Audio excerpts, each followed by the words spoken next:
ইসরায়েলে এক রাতে ১৮১টি ক্ষেপণাস্ত্র ছুঁড়েছে ইরান। হামলার পরই উল্লাস প্রকাশ করে রাস্তায় নেমেছে রাজধানী তেহরানের মানুষ। উৎসব করেছে ইরাক ও গাজার বাসিন্দারাও। হামলার ঘটনায় ইসরায়েলের পাশে থাকার ঘোষণা দিয়েছে যুক্তরাষ্ট্র। এদিকে ইরানের হামলার পর লেবাননে হামলা জোরদার করেছে তেল আবিব। ইরানের হামলার পর বিশ্ববাজারে বেড়েছে তেলের দাম। যুক্তরাষ্ট্রের নির্বাচনের আগে এবার বিতর্কে জড়ালেন দুই ভাইস প্রার্থী। জানাবো সেই খবরও বিশ্বের নানা প্রান্তের এমন নানা খবর নিয়ে বিশ্বযোগের আজকের আয়োজনে স্বাগত জানাচ্ছি আমি রুবাইয়াত অদিতি। ইসরায়েলকে লক্ষ্য করে অন্তত ১৮০টি ক্ষেপণাস্ত্র হামলা চালিয়েছে ইরান। মঙ্গলবার এক বিবৃতিতে এই দাবি করেছে তেল আবিব। এ সময় সাথে সাথেই সতর্ক সাইরেন বেজে ওঠে গোটা দেশ জুড়ে। এই হামলার জন্য ইরানকে কঠিন মূল্য দিতে হবে বলে হুঁশিয়ারি দিয়েছেন ইসরায়েলি প্রধানমন্ত্রী বেনিয়ামিন নেতানিয়াহু। এদিকে মিত্র ইসরায়েলকে রক্ষায় যুক্তরাষ্ট্র প্রস্তুত রয়েছে বলে জানিয়েছে মার্কিন প্রতিরক্ষামন্ত্রী। আরও জানাচ্ছেন মাহফুজুর রহমান। নানা জল্পনার পর অবশেষে ইসরায়েলের মাটিতে আবারও ক্ষেপণাস্ত্র হামলা চালিয়েছে ইরান। ইসরায়েলের সেনাবাহিনী এক বিবৃতিতে বলছে, মঙ্গলবার রাতে হঠাৎই ইরান থেকে ইসরায়েলে ক্ষেপণাস্ত্র ছোড়া হয়েছে। এ সময় গোটা ইসরায়েল জুড়ে সাইরেন বেজে ওঠে। নিরাপদ আশ্রয়ের সন্ধানে ছুটেছে আতঙ্কিত মানুষ। রাষ্ট্রীয় টিভি সম্প্রচার চলার সময় সাংবাদিকরাও মাটিতে শুয়ে পড়েন। ইরান ইসরায়েলে ব্যালিস্টিক ক্ষেপণাস্ত্র ছুটতে পারে এমন সতর্ক যুক্তরাষ্ট্র আগে থেকেই করেছিল, তাই বাড়তি সতর্কতা আগে থেকেই নিয়েছে তেল আবিব। কারণ ইসরায়েলের হোম ফ্রন্ট কমান্ড দেশের বিভিন্ন অংশের জনগণকে জীবন রক্ষাকারী নির্দেশনা দিয়েছেন আগে থেকেই। ইসরায়েলি সেনাবাহিনীর মুখপাত্র ড্যানিয়েল হাগারি বলেছেন, তাদের আকাশ প্রতিরক্ষা ব্যবস্থা সম্পূর্ণ কার্যকর রয়েছে। যে কোনো স্থানে হুমকি শনাক্ত ও প্রতিহত করছে তারা। সব ধরনের সতর্কতামূলক অবস্থা সব এলাকায় কার্যকর রয়েছে। দেশের জনগণকে পরবর্তী নির্দেশ না দেওয়া পর্যন্ত নিরাপদ এলাকায় অবস্থানের আহ্বান জানিয়েছে ইসরায়েল সেনারা। তারা বলছে, যেসব বিস্ফোরণের শব্দ শোনা যাচ্ছে সেগুলো ক্ষেপণাস্ত্র ভূপাতিত বা পতনের। জর্ডান জানিয়েছে সাময়িকভাবে বিমান চলাচল স্থগিত করেছে তারা। ইসরায়েল আর্মি রেডিও জানিয়েছে বেন গুয়েন বিমানবন্দরের কার্যক্রমও স্থগিত রয়েছে। ইরানের রেভলিউশনারি গার্ড বলছে, হামাস নেতা ইসমাইল হানিয়া, হিজবুল্লাহ নেতা হাসান নাসরুল্লাহ এবং আইআরজিসির কমান্ডারদের হত্যার প্রতিবাদে এই হামলা করা হয়েছে।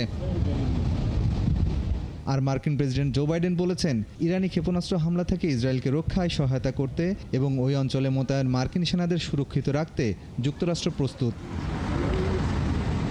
মাহফুজুর রহমান, ৭১।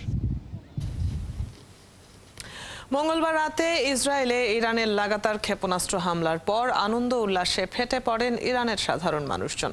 লেবাননের সশস্ত্র গোষ্ঠী হিজবুল্লাহর প্রধান হাসান নাসরুল্লাহ হত্যার প্রতিবাদে ইসরায়েলে এই হামলা চালায় ইরান। এতে উৎসবমুখর পরিবেশ দেখা যায় ইরাকের রাজধানী বাগদাদ, গাজা উপত্যকা ও পশ্চিম তীরেও।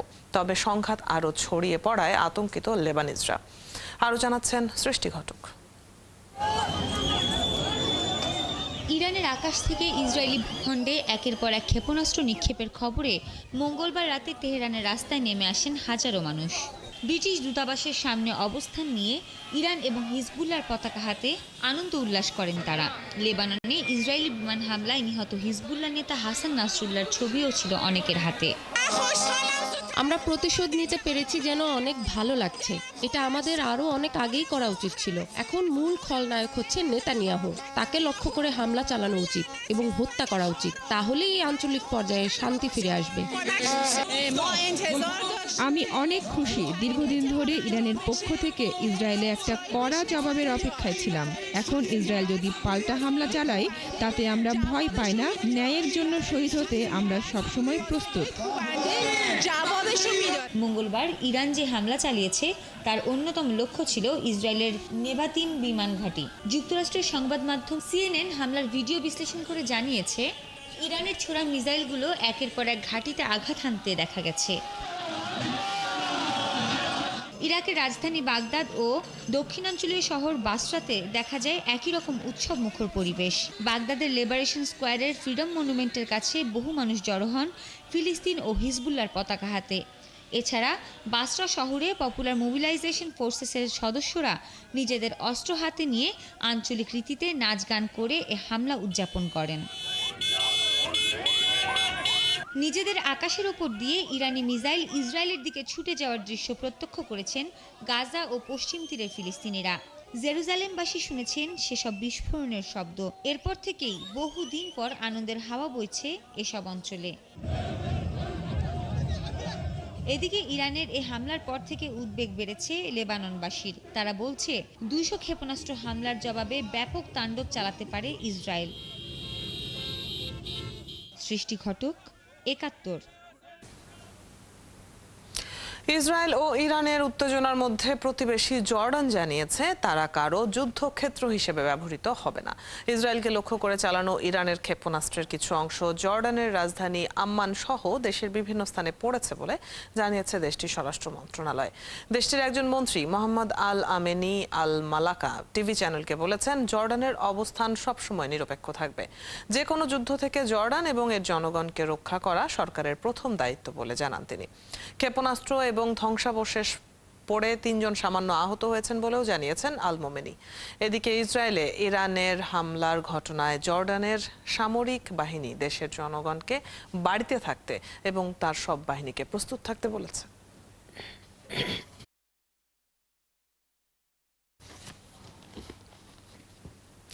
এই বিষয়ে আরো জানাতে আমাদের সাথে যুক্ত হয়েছেন আন্তর্জাতিক সম্পর্ক বিশ্লেষক ডক্টর বশির আহমেদ। চলুন তার সাথে কথা বলি। আপনাকে স্বাগত জানাচ্ছি ৭১-এর বিশ্বযোগে। ইরান এবং ইসরায়েলের এই সংঘাতের শেষ কোথায়, কি হতে পারে মধ্যপ্রাচ্যের রাজনৈতিক অবস্থা? ধন্যবাদ আপনাকে। ইরান যে গতকাল আপনার ইসরায়েলে যে তাদের 180টি ক্ষেপণাস্ত্র নিক্ষেপ করেছে এবং সেটা আমরা দেখলাম আপনাদের খবরে যে সেটা ইরানের জনগণ খুব সেলিব্রেট করছে, যদিও সেখানে লক্ষ্যবস্তুতে কতটা পৌঁছতে পেরেছে এবং ইসরায়েলের কি ক্ষয়ক্ষতি হয়েছে সেটা নিয়ে কিন্তু এখনো তেমন কোনো তথ্য আসেনি। কিন্তু আমরা যা দেখেছি, মার্কিন যুক্তরাষ্ট্র এবং তাদের যে সেন্ট্রাল কমান্ড কিন্তু সেই অধিকাংশ ব্যালিস্টিক ক্ষেপণাস্ত্রকে কিন্তু তারা ইন্টারসেপ্ট করতে পেরেছে। কিন্তু এখন প্রশ্ন হচ্ছে যে ইসরায়েল যেভাবে গাজা, পশ্চিম তীর, আপনার সিরিয়া এবং লেবাননে যে আক্রমণ চালাচ্ছিল দীর্ঘদিন যাবত, যে প্রক্সি ওয়ারটা আমরা দেখছিলাম এবং একের পর এক যে আপনার নেতৃবৃন্দকে বিশেষ করে ইরান এবং লেবাননে যে হাসান নাসরুল্লাহকে যে তারা মেরে ফেলকে আপনার গাজা কে এখন ধ্বংস পরিণত করেছে, প্রায় 40,000 নিরস্ত্র মানুষকে তারা হত্যা করেছে। এইরকম পরিস্থিতিতে এখন এই যে ইসরায়েল চারিপাশে তার যে ফ্রন্টিয়ার ওপেন করছে, সেই বিষয়টাই এখন সবচেয়ে আতঙ্কের বিষয়। কারণ এই মার্কিন যুক্তরাষ্ট্রের যে প্রত্যক্ষ, পরোক্ষ এবং নৈতিক আর্থিক সমর্থনের ভিত্তিতেই কিন্তু ইসরায়েল এই গত 1 বছর যাবত কিন্তু আপনার গাজা সহ পশ্চিম তীর, গাজা এবং লেবানন এবং ইসরায়েল সিরিয়াতে আক্রমণ পরিচালিত হচ্ছে। এখন প্রশ্ন হচ্ছে যে এই আক্রমণের ফলে এখন সেটা কতটা বিস্তৃতি লাভ করবে মধ্যপ্রাচ্য জুড়ে, সেই ধরনের আশঙ্কা তৈরি হয়েছে। কারণ আপনার একের পর এক যে আক্রমণ, সেই আক্রমণে এখন আজকে দেখলাম যে ইসরায়েলও সেটা শক্ত হাতে তাদের প্রতিশোধের কথা বলেছেন এবং মার্কিন যুক্তরাষ্ট্র থেকে বলেছে যে ইসরায়েলের আত্মরক্ষার অধিকার আছে। অর্থাৎ আমরা সামগ্রিকভাবে যেটা দেখলাম যে যুদ্ধের এসকেলেশনটা কিন্তু মধ্যপ্রাচ্যের নানা জায়গায় এখন ছড়িয়ে যাচ্ছে ব্যাপকভাবে এবং অনেকগুলো 3টা থেকে 4টি ফ্রন্ট এখন ওপেন হয়ে গেছে। ফলে এর সাথে অন্যান্য আরো কোনো শক্তি সেখানে ইনভলভ হয় কিনা ইরানের বাইরে। কারণ আমরা দেখেছি যদি আজকে আবার পাল্টা ইসরায়েল যদি ইরানে আক্রমণ করে, সেই আক্রমণের নেচারটা কি হবে, সেটার ব্যাপকতা কি হবে এবং এই ব্যাপকতা পরবর্তীতে আবার ইরান কিভাবে এটাকে জবাব দেয়, সেই বিষয়গুলো কিন্তু এখন খুবই স্পর্শকাতর। এবং এই স্পর্শকাতর এই বিষয়ে কিন্তু আগামী কয়েকদিন কিন্তু খুবই সংকটকালীন একটি অবস্থা যাচ্ছে বলে আমার মনে হচ্ছে। কারণ প্রেসিডেন্ট বাইডেন ইসরায়েলকে যে সমর্থন দিয়ে যাচ্ছেন এবং গতকাল আমরা দেখছি যে সিচুয়েশন রুম থেকে কিন্তু তিনি এই বিষয়টা প্রত্যক্ষ করেছেন এবং তার যে নিরাপত্তা উপদেষ্টা। যেহেতু সমর্থনের প্রসঙ্গ এলোই, ইরান ও ইসরায়েলের মধ্যে উত্তেজনা প্রশমনে বিশ্ব পরাশক্তি সহ 2 দেশের মিত্রদের করণীয় তাহলে কি?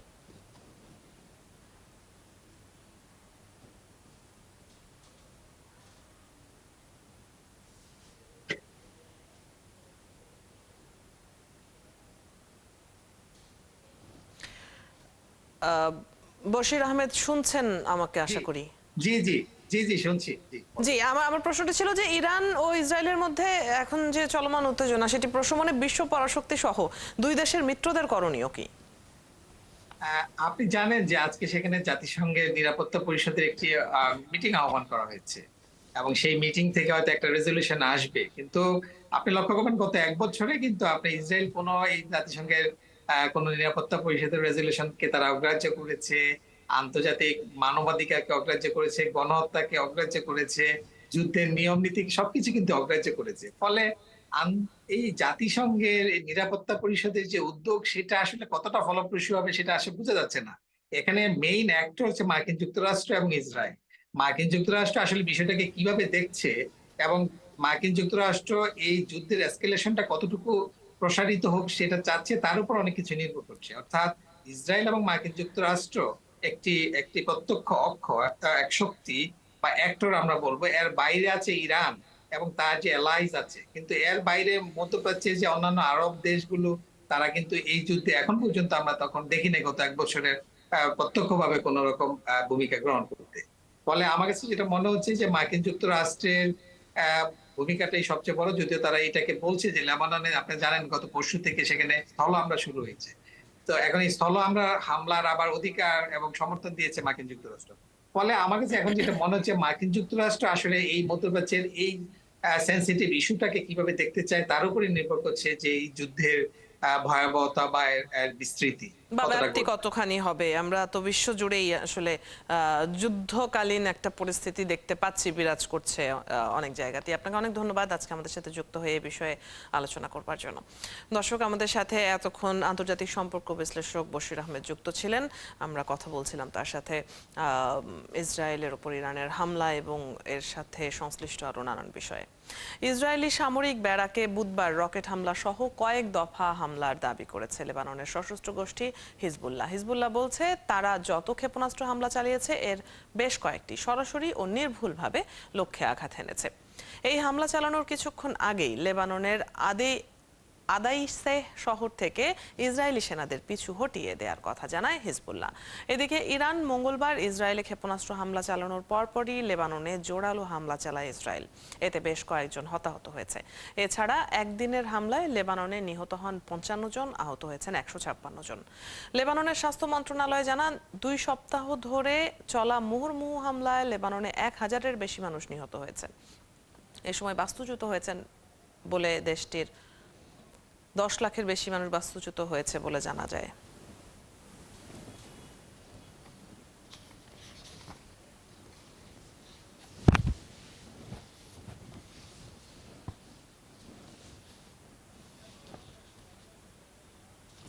লেবাননে ইসরায়েলের স্থল অভিযানে মার্কিন সমর্থন বিশ্বব্যাপী উদ্বেগের কারণ হয়ে দাঁড়িয়েছে। বিশ্বের অনেক দেশ যেখানে যুদ্ধবিরতির আহ্বান জানাচ্ছে সেখানে যুক্তরাষ্ট্র ইসরায়েলের আত্মরক্ষার অধিকার সমর্থন করেছে। এরই মধ্যে জাতিসংঘের সহায়তা চেয়েছে লেবানন। আপাতত দেশটিতে $10 কোটি সহায়তার ঘোষণা দিয়েছে আরব আমিরাত। আরো জানাচ্ছেন মাহফুজুর রহমান। লেবাননের নর্দার্ন অ্যারোস নামে স্থল অভিযান শুরু করেছে ইসরায়েল। এটি 2006 সালের যুদ্ধের পর লেবাননের প্রথম বড় ধরনের সামরিক অভিযান। ইসরায়েলি বাহিনীর দাবি, এই আক্রমণের উদ্দেশ্য হিজবুল্লাহকে লিটানি নদীর উত্তরের দিকে ঠেলে দেয়া, যা ইসরায়েল লেবানন সীমান্ত থেকে প্রায় 30 কিলোমিটার দূরে। তেল আবিব জাতিসংঘের সনদ মেনে চলার কথা বললেও আক্রমণের ফলে মধ্যপ্রাচ্যে নতুন করে সংঘাতের আশঙ্কা তৈরি হয়েছে। তাই লেবাননের এই পরিস্থিতি নিয়ে গভীর উদ্বেগ প্রকাশ করেছে সংযুক্ত আরব আমিরাত, কাতার এবং জাপান সহ বিভিন্ন দেশ। লেবাননের সার্বভৌমত্ব ও আঞ্চলিক অখণ্ডতার প্রতি সমর্থন পুনর্ব্যক্ত করেছে আমিরাত। দেশটির প্রেসিডেন্ট শেখ মোহাম্মদ বিন জায়েদ আল নাহিয়ান লেবাননের জনগণের জন্য জরুরি ত্রাণ হিসেবে $10 কোটি দেওয়ার ঘোষণা দিয়েছেন। কাতারের পররাষ্ট্রমন্ত্রী মোহাম্মদ বিন আব্দুল আজিজ সামাজিক মাধ্যম এক্সে লিখেছেন, লেবাননের আক্রমণ আরও বিপর্যয় ডেকে আনবে। এই মুহূর্তে দেশটির জনগণকে সমর্থন করা নৈতিক দায়িত্ব বলেও মনে করেন তিনি।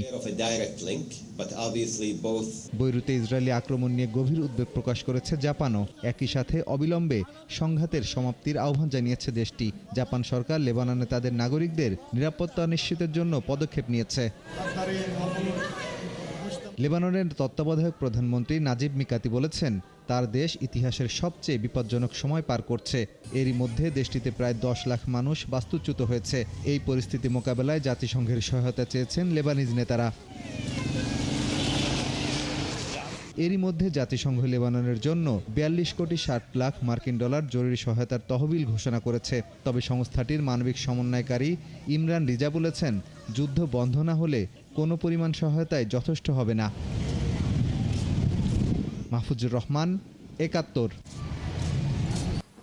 বিতর্কে মুখোমুখি হয়েছেন যুক্তরাষ্ট্রের নির্বাচনে ডেমোক্র্যাট ভাইস প্রেসিডেন্ট প্রার্থী টিম ওয়ালজ ও রিপাবলিকান ভাইস প্রেসিডেন্ট প্রার্থী জেডি ভ্যান্স। স্থানীয় সময় মঙ্গলবার রাতে নিউ ইয়র্কে এই বিতর্ক হয়। 60 বছর বয়সী মিনেসোটা গভর্নর ওয়ালজ এবং 40 বছর বয়সী ওহাইও সিনেটর ভ্যান্সের মধ্যে বিতর্কটি আয়োজন করেছে সিবিএস নেটওয়ার্ক। এতে মধ্যপ্রাচ্য অর্থনীতি ও গর্ভপাতের অধিকার নিয়ে বিতর্কে জড়ান দুই প্রার্থী। এ সময় ভ্যান্স বারবার সীমান্ত নিরাপত্তা নিয়ে কমলা হ্যারিসের নীতির নিন্দা করেন। অন্যদিকে ওয়ালেজ ট্রাম্পের গর্ভপাত নীতির বিষয়টি তুলে এনে এর বিরোধিতা করেন। বিতর্কে খুবই নমনীয় ও ভদ্রতা বজায় রেখে বিরোধী দলীয় নেতাদের সম্বোধন করেন ভ্যান্স। আগামী 5 নভেম্বর মার্কিন প্রেসিডেন্ট নির্বাচনের আগে এটাই বড় নেতাদের শেষবার মুখোমুখি হওয়ার ঘটনা। যুক্তরাষ্ট্রে ঘূর্ণিঝড় হেলেনের কারণে সৃষ্ট পরিস্থিতি কেন্দ্র করে ডেমোক্রেটিক পার্টির প্রেসিডেন্ট প্রার্থী কমলা হ্যারিস ও রিপাবলিকান পার্টির প্রেসিডেন্ট প্রার্থী ডোনাল্ড ট্রাম্পের নির্বাচনী প্রচারণার কাজ ব্যাহত হয়েছে। ঘূর্ণিঝড়ের কারণে নির্বাচনী সফর সংক্ষিপ্ত করে গত রবিবারই ওয়াশিংটনে ফিরে গেছেন ভাইস প্রেসিডেন্ট কমলা। গত সোমবার ট্রাম্পও কোনো নির্বাচনী প্রচারে অংশ নেননি। এদিন তিনি শুধু জর্জিয়া অঙ্গরাজ্যের ঘূর্ণিঝড় কবলিত একটি শহর পরিদর্শন করেছেন। আজ বুধবার ও আগামী শুক্রবার দুই গুরুত্বপূর্ণ অঙ্গরাজ্য পেনসিলভানিয়া ও মিশিগানেও নির্ধারিত প্রচারণ বাতিল ঘোষণা করেছে কমলার প্রচার শিবির। এদিকে রিপাবলিকান প্রার্থী ডোনাল্ড ট্রাম্পও ঘূর্ণিঝড় হেলেনের কারণে বেশ কিছু জায়গায় প্রচার পিছিয়ে দিয়েছেন।